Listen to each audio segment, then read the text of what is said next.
welcome back to the show. That was a bit of a shorter break, but I mean, we're running over schedule, so I'll get right to business. Most people who know me have probably been surprised at the last 3 episodes of the show. I've managed to stay up with trends and watch things that I would never in my life watch. King among those things, Obsession, because I hate horror and I and I really don't watch that many modern movies, but it's fine. I've had some couple of fun times. The truth is that I tend to hate what's in, like an annoying little film hipster, admittedly, and tend to enjoy films from a bygone era, even when those films have nothing of good to offer. There's this Western series that I really like, that I'm forgetting the name, but I just remember the whole premise of this. One of the movies is that he has a little monkey toy that's a bomb, and he like sets the monkey toy and it walks over to villains and explodes them. It's really bad, but I love watching stuff like that because it's ridiculous. My favorite films of all time, especially the ones that do offer things, are 3 hours long, very little action, and a slow pace and a more subtle way of telling us things. The film that I'm about to talk is a wonderful collection of all those amazing attributes that I adore, and it was released last year as opposed to these other films that, weren't. I'll leave you with a snippet of it. Все, что находится в этом мешке. Все ваши тюремные секреты? А вы кто? Прокурор? Вы получили заявление из спецкорпуса?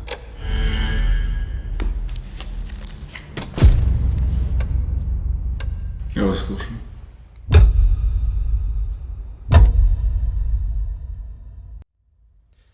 Two Prosecutors, that is the name of the film we're going to be looking at today, and it is a film that I've watched a bit before and I rewatched today with Fricka. Fricka, just before I get into my little monologue, what could you tell me what you thought of the film actually for a moment? I quite enjoyed it. It's not the most complex film, I'd say, plot wise, or how it tries to present things or what it tries to say, but it is very effective and efficient in how it does that.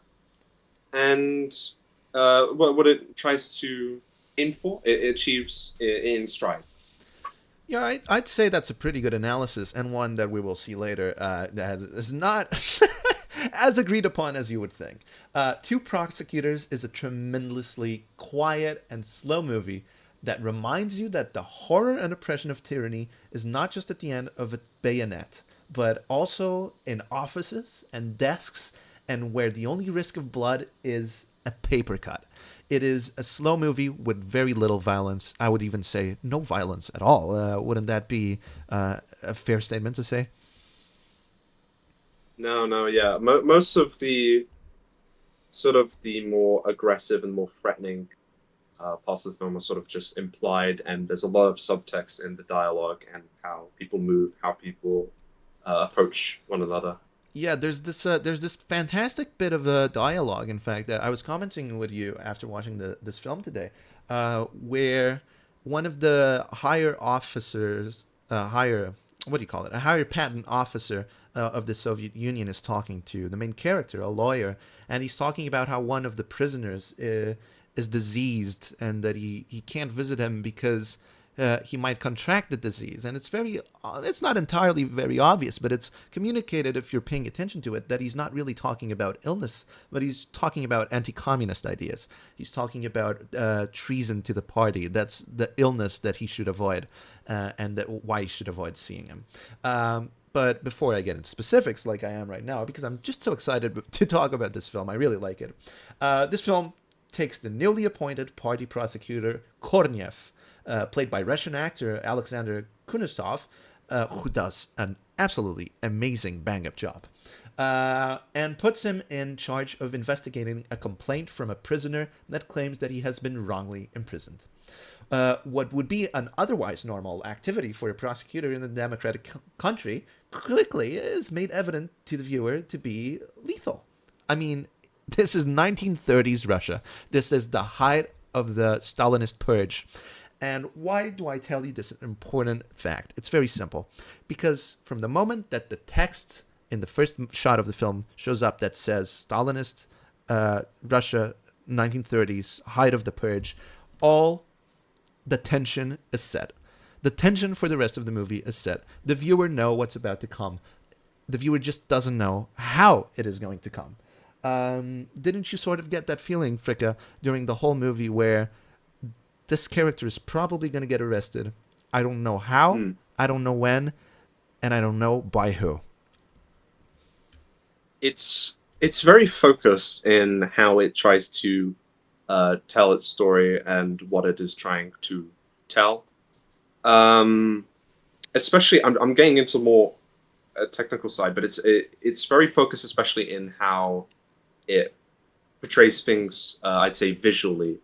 There's not too many, like with modern productions, you'd see, you know, like a wide variety of shots, so you get like the rapid change between them. But with Two Prosecutors, it would choose a shot and then stay on it for quite a while and try to tell a story with it.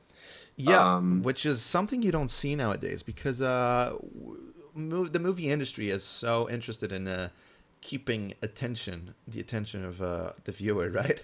Where doing that sort of risky thing is so hard to do, but this movie does it so magnificently well, and every shot is a painting. It's really a lot of people I've seen compare it to Wes Anderson, which I think is such an unfair comparison because it's really nothing like it. Where Wes Anderson does a lot of symmetry and a lot of very unique, almost fake-looking shots.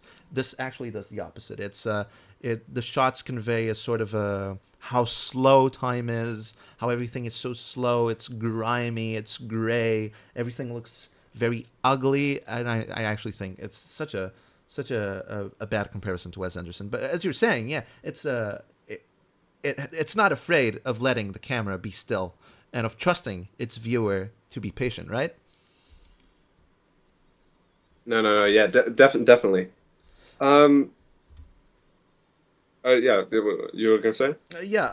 Well, Stalinist purges, as I was saying about the story, where one wrong move and look into the wrong thing can quickly seal the fate of anyone. And in this case, our protagonist, Kornev. With this context, the film sets up, then, from its very beginning, incredibly high stakes and a constant sense of tension, and which is very interesting because it's sort of set, I would say. This was the first thought when I first watched this movie. This is a very long, very slow episode of Columbo. Not necessarily that we've seen the crime be done, but we know what the criminal is. We know what his MO is. We're just waiting for it to happen, right? It doesn't need to show you that because it is in the public conscience what happened in the 1930s. Nobody needs to be explained what happened in the 1930s in the Soviet Union. We already know that. And it's so interesting. It sets that up so simply, and then it manages to build tension off of that, off of something it doesn't even show, because the viewer would already know it. And as I was saying, the film trusts the viewer's intelligence, which is something I really respect in any filmmaker always. I mean, there is such a tendency to over-explain things, especially if you like Japanese media, where I'm sorry, they have fantastic films, but they over-explain things sometimes. And Western media, with Hollywood and with trying to make a buck, and I'm thinking about Obsession and Backrooms, where they explain exactly what's going on. I feel this film doesn't feel the need to outright tell you what's going on. It just shows you that. I don't know if you would agree with me on there. Some people think the film tells you a lot of things, but I don't know that it does.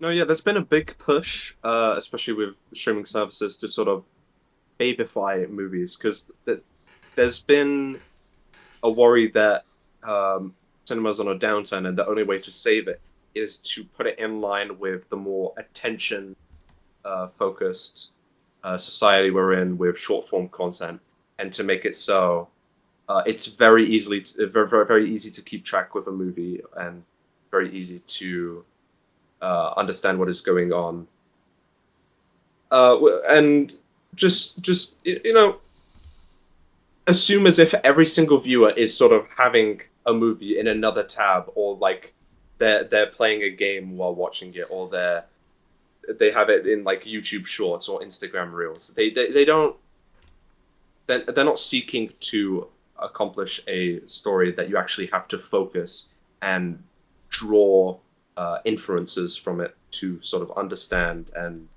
look into that subtext to follow along. Yeah, which is especially true for Netflix, whose entire strategy and actually I'm a bit of a Netflix defender. I think they do fantastic shows and fantastic movies, but they do need to fund them.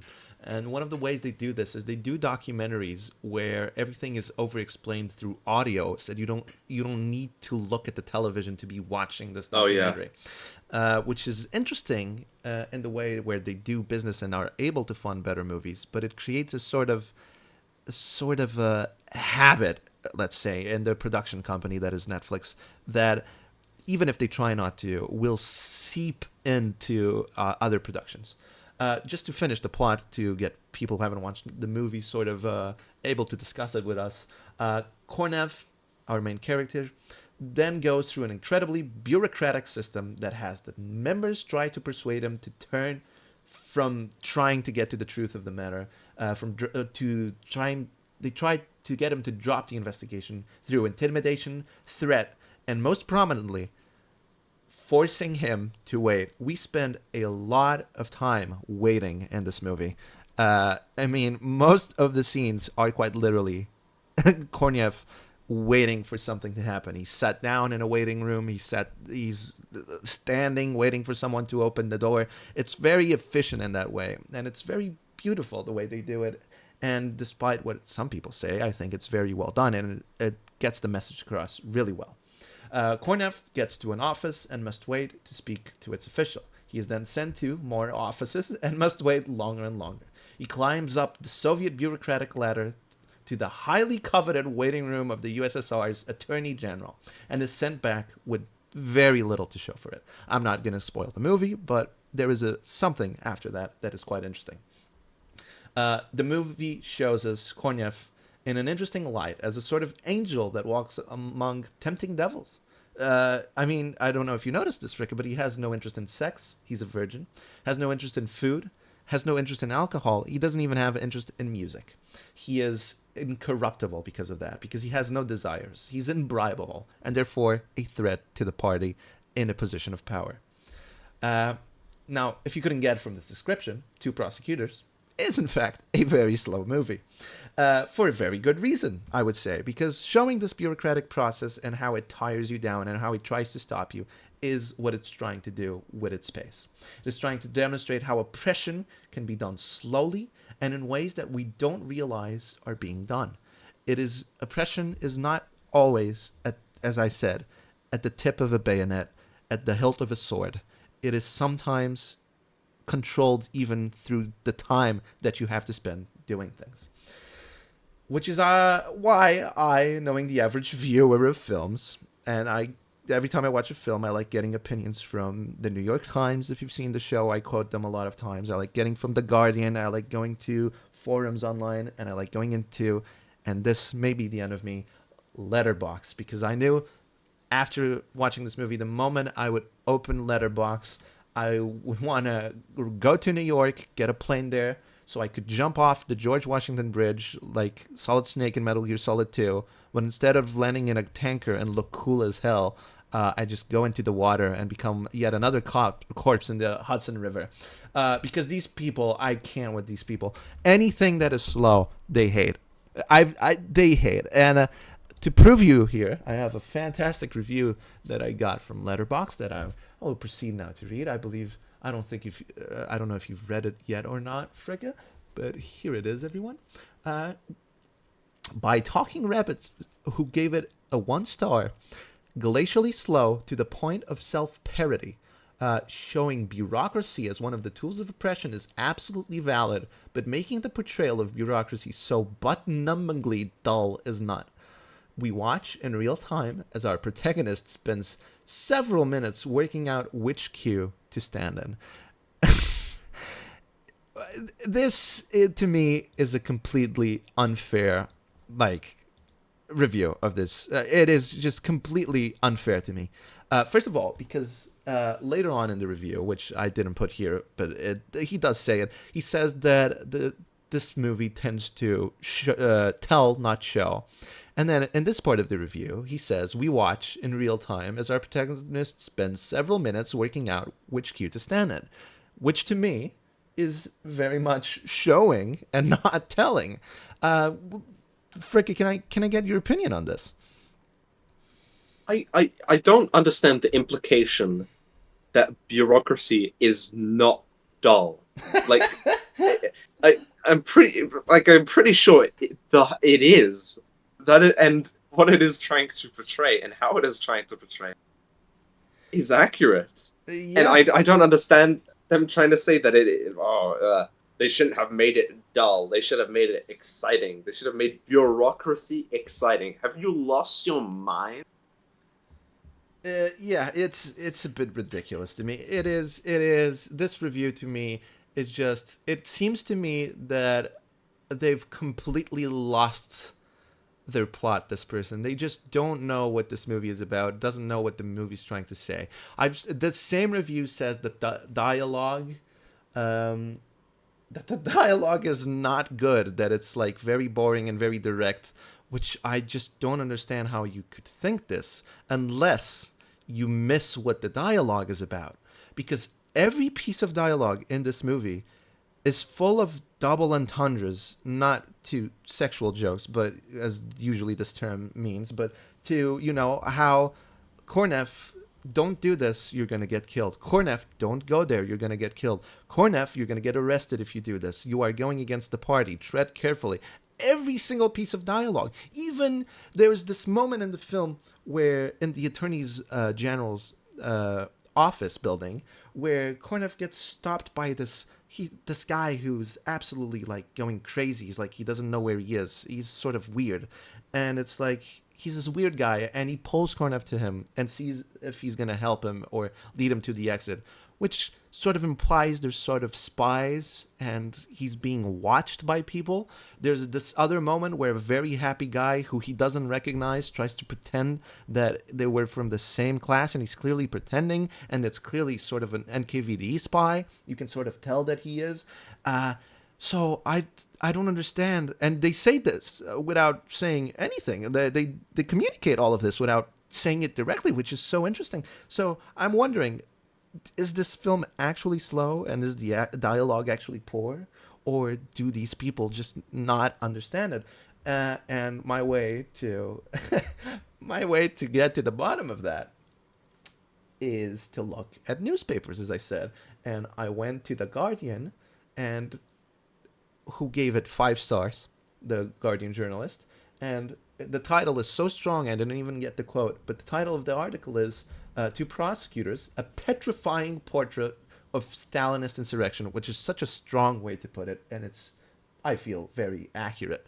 And it's just amazing to me how people can miss things like that. I don't know. Have you ever felt this with like other movies aside from slower movies? I feel like it's always slow movies that the opinion is sort of this.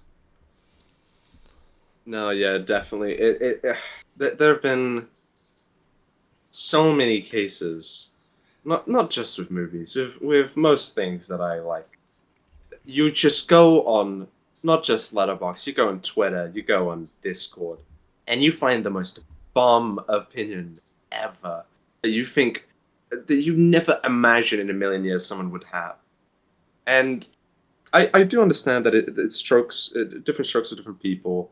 That some people are more drawn to different types of media and they are less able to understand it. But the whole, I feel like The Two Prosecutors is such a simple movie that so much of it is inherent in just understanding normal human interactions to understand what is going on. I don't understand how, even though you don't understand anything that's being said, even though you have to read the subtitles to understand what is going on, everything about it is so inherent and so natural that I don't understand how people can come up with these things.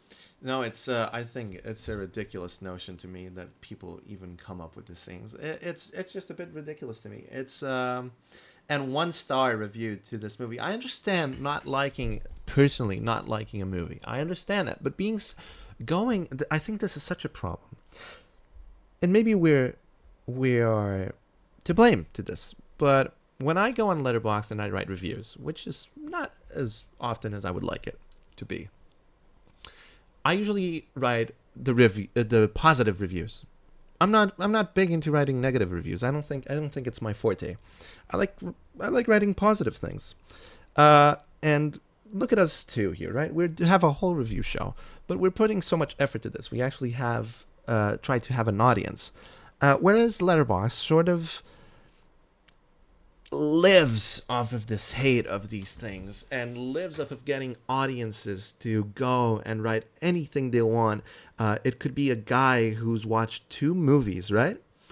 2 movies in his life, could be 5 years old and could not understand anything that happened and has sort of no real say. And he'll go on a movie that he maybe accidentally watched, I don't know, somehow, that has 2 reviews, and he puts a negative review, and then people go on Letterboxd to see, oh, is this movie good? And they see a negative review, and they don't watch it.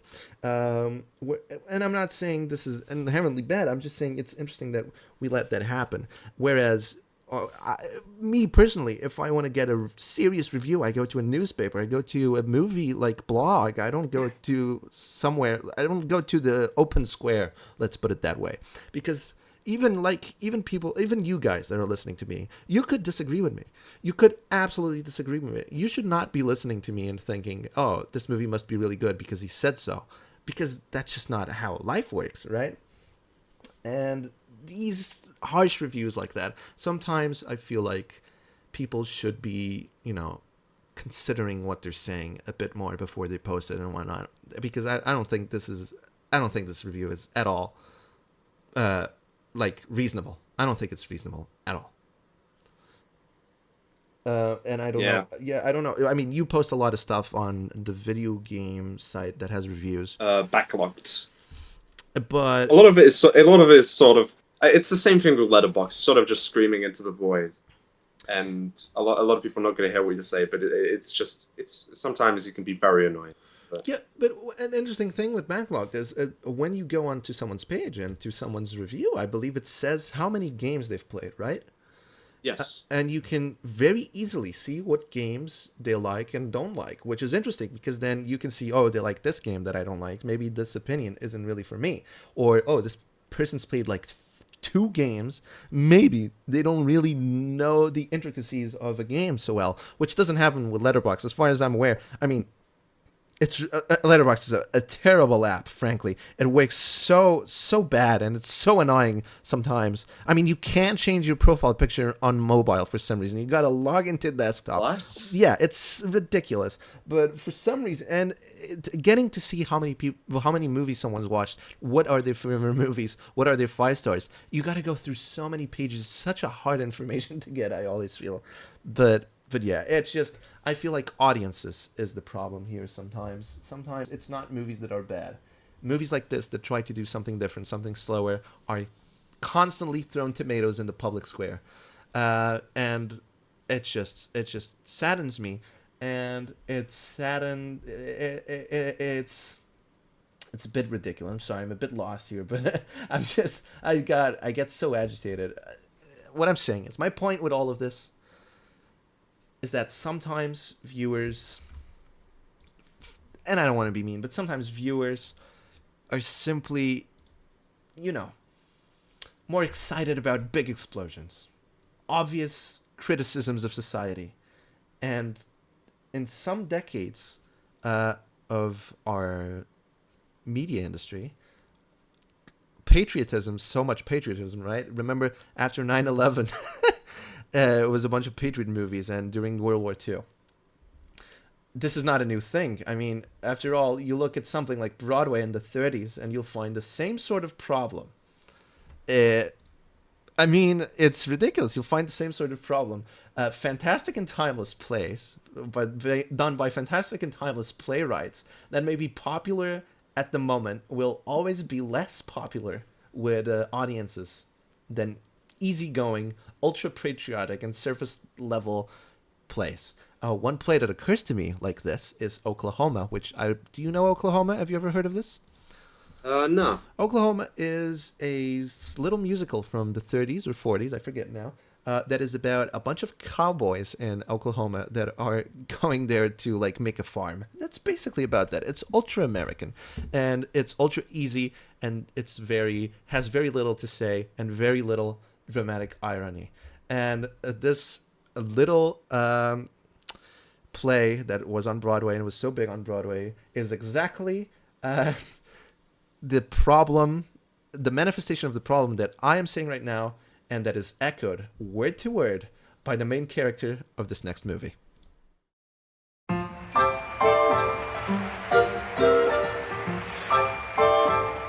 I need a drink. Big smile. We write together for a quarter of a century, and the first show he writes with someone else is gonna be the biggest hit he ever had. Am I bitter, Larry? Yes. For over 20 years. Blue moon, you saw me standing alone, Wise guy. without a dream in my heart, without a love of my own.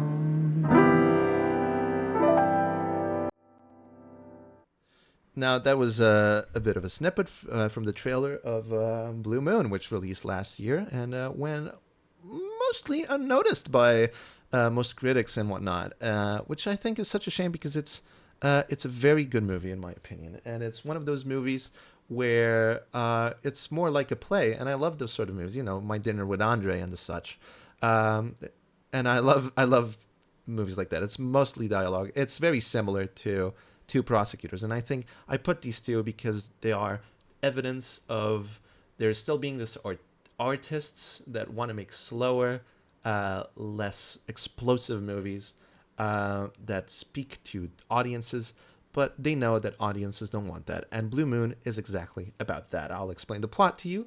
Blue Moon follows the reaction of playwright Lawrence Hart, real playwright that existed. This is a real story. Well, dramatized and imagined, but these are real people that existed. Fantastically interpreted by Ethan Hawke, by the way, fantastic actor, as he wails in a bar at the end of his partner's new play, Oklahoma, that has been critically written with someone else other than him. The movie centers Hart's biggest obstacles, alcoholism and obsession with quality dramatic irony, which he knows makes for timeless pieces, but seldom makes for breakout hits that put box offices on overtime. And I have to say this, it's true, because this is the guy that makes My Funny Valentine, that song. He's composed that. He composed Blue Moon, that's his song too. And Blue Moon was, and this is more of a personal experience, Blue Moon was one of the first jazz standards that I ever listened to, where I was like, oh my God, I love jazz. And I really do like it, but it's such a timeless piece, especially there's this version of the song interpreted by, I'm forgetting the name now, it's one of the black singer who did, she was an activist, a black activist in the 40s, but she has a beautiful voice. I'm forgetting her name now, but it's a beautiful song, timeless song. There's no way someone could hear it and not think it's a beautiful song, and was written by him. This is a movie that is absolutely worth watching. And that falls into one of my favorite film tropes, as I was saying, the one-room film. That takes place entirely in New York's iconic Sardi's bar. And it relies on a wonderfully witty and very 40s-like dialogue to entertain its viewer, if you like that. And it understands that this sort of dialogue works with a different type of acting than we're used to. If you saw from the trailer, it's all very fast talking with charm that we're used to from Humphrey Bogart, Jimmy Stewart, and Cary Grant, with witticisms and lots of things being thrown in, and it's just a very nice, very, very nice listen. Blue Moon then captures, without cheap tricks like black and white or 4x3 and any filters whatsoever, the feel of entertainment business of the era, and survives strongly off of the mood and atmosphere it creates, as it makes you yearn for the time where you had to go to a bar to meet up with people and you could smoke, drink, and chat to your heart's content. Maybe that's just me, but I always like seeing that in movies. Aside from that, the movie seems to have its main focus the many faults of the industry, not just back then, but reflected in the modern day. And as I was saying, the movie takes this playwright whose dramatic irony is being rejected for an easier cowboy story and throws him off, and he gets lost in his alcoholism, and he would die 5 months after Oklahoma releases. I believe it's 5 months. Maybe it's another number. A couple of months. And I think, wouldn't you agree that this sort of speaks to this moment in media that we are living in? Yeah, when it comes to the current media landscape. Before you say anything, I would just like to say that call-ins are now open for you to join and share your opinion. If you think there is a problem with audiences, if there's a film that occurs to you that audiences didn't receive and you thought it was an unfair way of receiving it, or any other movie you want to talk about, please do come on call. Sorry, Fricka. Yeah, go on. Yeah. So when it comes to current media landscape, there's a lot of like era pieces, like movies that are trying to capture a specific era, and some are successful, but I'd say I mean I haven't seen, like, last year Marty Supreme takes place in the 50s, and I'd say it does a decent job at capturing that era. I haven't seen Sinners. I'm pretty sure that takes place, what, the 19th century? I believe it's the turn of the century, but or 20s. I believe it's 20s, because I think there's a car. But also I wouldn't go with Sinners because it's a vampire story, and that's sort of an. Oh well, yeah, but it's not quite an era. Yeah, it's not really quite an era movie, and really, from what I've seen, it feels very like the era. And you mentioned Marty Supreme, and I agree. The fact it's in the 50s, it could have so well have been in modern day, right? Yeah, there's really no. It feels, yeah, it feels like a classic Safdie movie. Like I mean, it doesn't feel quite as modern as, I'd say, Uncut Gems. It's sort of like brother movie, but it has that same kind of feel to it. Yeah, and it doesn't really represent the 50s very well, I feel, also. So it's a bit bizarre that they went with that. I guess it's because ping pong was sort of big at the time. I don't know. I feel like they could have done the same thing. Maybe it's just they wanted that sort of mood. But that actually brings me to one of the topics I wanted to talk about, which is I love this movie, but it might be, or maybe it's not, but it might be pandering to this sort of nostalgia that we have for this idea that things used to be better back then, and it's a very big political idea right now. And do you think that's sort of a problem that exists in the movie industry and the show industry, and even now, let's think about the game industry. There's a lot of medieval games. RGG is putting out a game that takes place in literally 4 eras of the past. There's a lot of games set in the past and a lot of media set in the past. Yeah. Do you think this is a branching off of that? Yeah, I remember, like going back to what you said about like after 9/11. After 9/11, there was a big push for sort of media that is based in modern times, and we saw that in games, or like Call of Duty going to the modern era, and then we saw that with movies, more movies set in like current era, and there was a big push for that. But we've sort of gone back. We sort of rebounded where almost every single movie is set in the past, because the era we live in is, I wouldn't call it dystopic, but it's so based in technology, and it's so unnatural in many senses that I feel like so many filmmakers and so many creatives don't want to set their films in this era, and they want to sort of make more escapist pieces to the past. Yeah, and that's a very interesting thing you mentioned, because there's sort of a discussion in film and television, which is, there's always been this discussion among academics, and is what defines genre, right?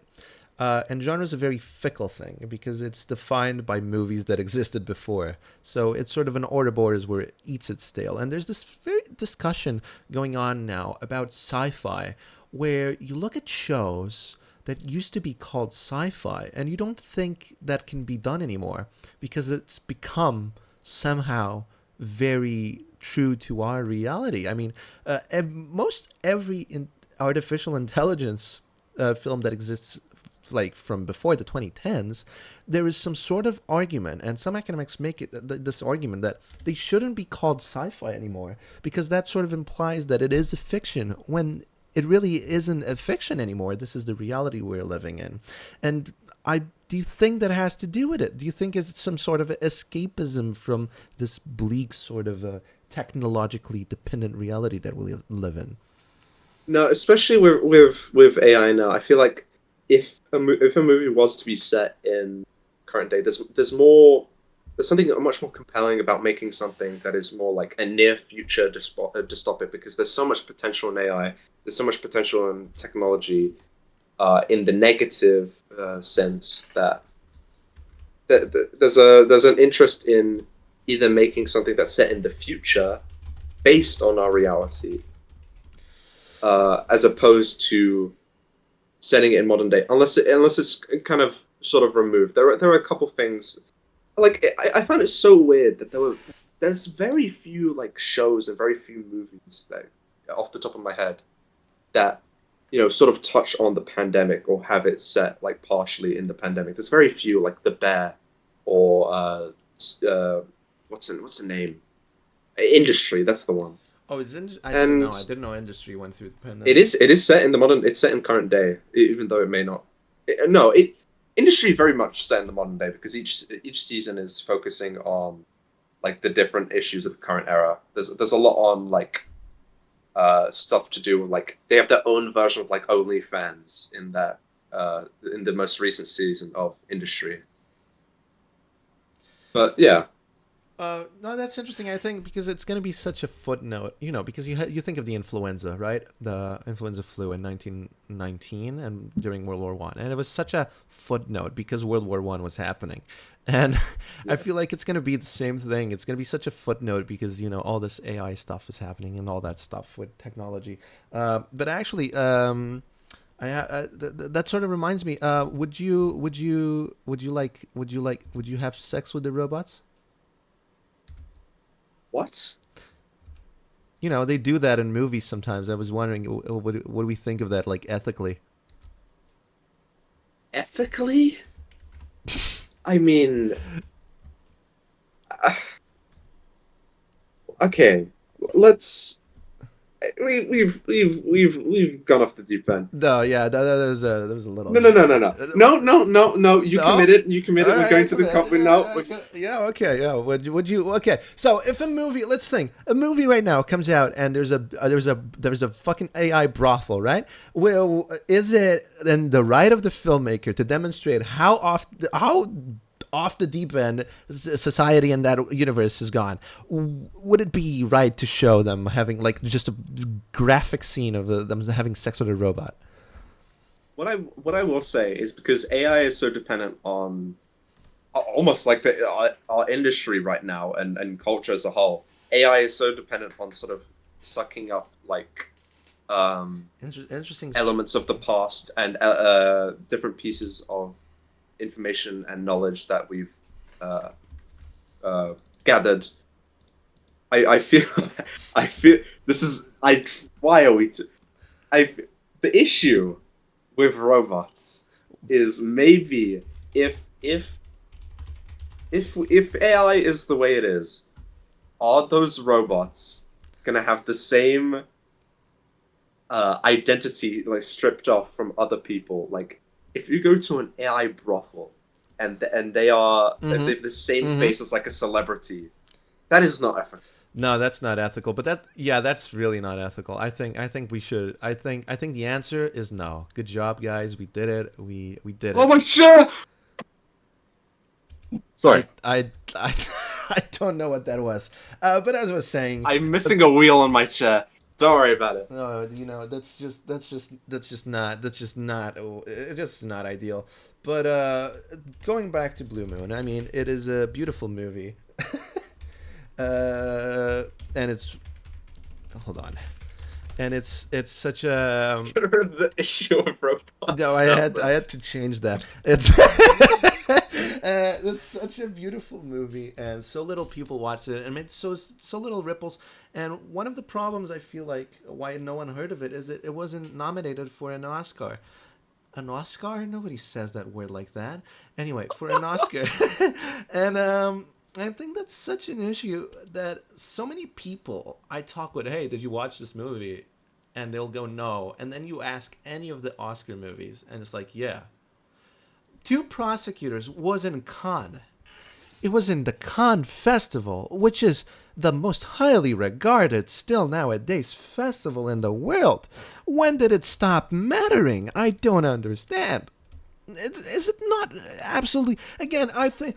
Once again, is it... The question that I'm trying to pose is, the problems with movie, game, show, iPad, food, everything industry, is the onus on the company or is the onus on the audience, is what I'm trying to ask. Like we've got the popular movies that are sort of coming out that I don't think require like award season or these kind of like festivals to sort of put a light on them or to make them popular, like Obsession and The Backrooms, which we talked about 2 weeks ago. And these films, they don't quite the social media is doing enough of a job, but when it comes to movies that don't have those elements carrying them from like social media and the internet carrying them, it doesn't feel like many are getting a highlight outside of award season. And it's going back, it's the reason why I think letterbox users, I think, is some of the most insufferable people on this entire planet. It's true. But actually, before you continue, there is a species of human that might be more insufferable. And what is that? That is IMDb users. Who's doing this? It's such. Who? I have a friend who logs everything on IMDb. It's so weird. Anyway, please continue. Why are they insufferable? I mean, I feel like a lot with Letterboxd, I feel like they sort of just... People are not being true to themselves. They are not watching what they want to watch. They are watching what is popular and then writing a review so that they can capitalize on it and be with what is in. And especially with award season, it's like, oh, these movies are being nominated. I have to watch them all, and I have to have a controversial, contrarian opinion on it. I can't vote for one battle after another. I have to be a contrarian. I have to be big on Sinners or big on Marty Supreme or big on some. It's never a movie you've never heard of. They always have to pick a side on the conversation, and that's why you never hear of these smaller movies. I've never heard of these smaller movies that you're bringing up today. Yeah, it's true. This is the first time. Yeah, and I mean, they're not bad movies. I mean, you watched Two Prosecutors. I didn't make you watch the other one, but actually that other movie might be a bit more your style because it is just a play, which you are very enthusiastic about, or used to be at least. And it's such a good. They're both great movies. I mean, they're not the be all end all. But I would say, aside from Nirvana, the band, the show, the movie, those two are my favorite from that year because they're just a bit of a breath of fresh air. I mean, Marty Supreme, we've seen it a million times, that movie. And it's not even like, what's it called? Uncut Gems is a better movie. It's Marty Supreme is Uncut Gems again. But Uncut Gems is a bit more, it's more interesting. Uncut Gems if it was a better. But attempt. I don't even agree with that because Uncut Gems at least has this undeniable personality, you know, with Mike Francesa and what's the main actor? I forget his name. How can I forget his name? Adam Sandler. Adam Sandler. It's such a unique thing. But yeah, I see what you mean. It's a more solid movie, but it's this movie again. So it really is. A lot of times it feels like if you're not doing exactly what the award season wants, you're probably not going to see these movies. And I mean, have you ever gone to the cinema, like recently? You look at the cinema posters and I'm like, what are these? What are any of these? Who is watching these? So I'm at a fault too there, but sometimes they look really crummy. And these two, the only reason I got to know of them is because I read the newspapers, the reviews of movies. So I actually do get the new movies, and if the review interests me, I go and watch it. And that sort of doesn't exist. And marketing for these is really just non-existent otherwise. I do think it's unfortunate, and it's a broader issue, especially now that it's been disseminating in gaming as well with the Game Awards. It's something that you cannot escape of people trying to pick sides and sort of pushing to the side and ignoring everything else, even though there is just so much more than like the 7 or 8 things that they decide to nominate for, because it is so many. It's impossible to nominate them, even if they've increased the amount for like Best Picture of the Oscars.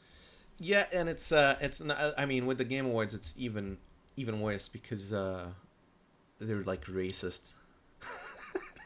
What? They're not, but you know. Oh no, yeah, no, yeah, no.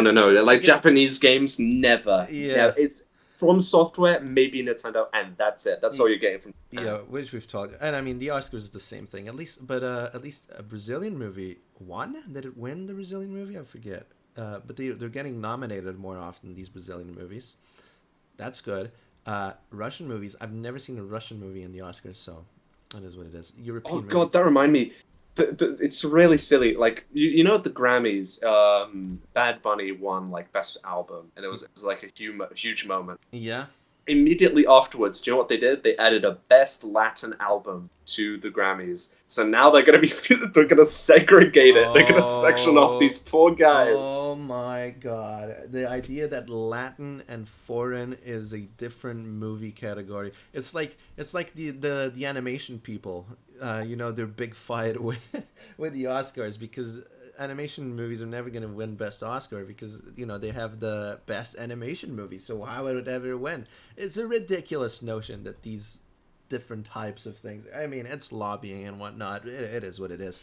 Do you have any final remarks? Because I've said all I thought about these two movies and about audiences and how I think they're sort of ruined a little bit. Of course, there's an audience for everything. No, I do think. I mean, it is partially on our faults why some movies don't get the limelight, but I do wish that the light could be put on some of these smaller films, because I did enjoy Two Prosecutors, and I never heard of it before, and never have heard of it if it weren't for you. So it is a shame the way the film industry is in, and the way Letterboxd is in. Yeah. User base. Yeah, it's this is definitely not the last time we're going to be talking about it. Fiends. We've not quite run out of time, but we have run out of content, so let's not prolong this. That's about all we're going to do today, and we'll be back, as has been for the last few weeks, every Thursday from 10 to 12. I am Fricka. You know, I'm going to start saying that instead of you. I think that's a bit less. Oh, soccer. Yeah, that's true. My name is Pina. Come on. And this is what. Why do I have to say it? It's yours. You have to say it. All right, my name is Pina. This has been Screenside. Fuck you. I just wanted to do a little cool thing. I like having a little cool thing. It's hey, come on. It's just a little cool thing. Is it so hard for you to do it? Penis.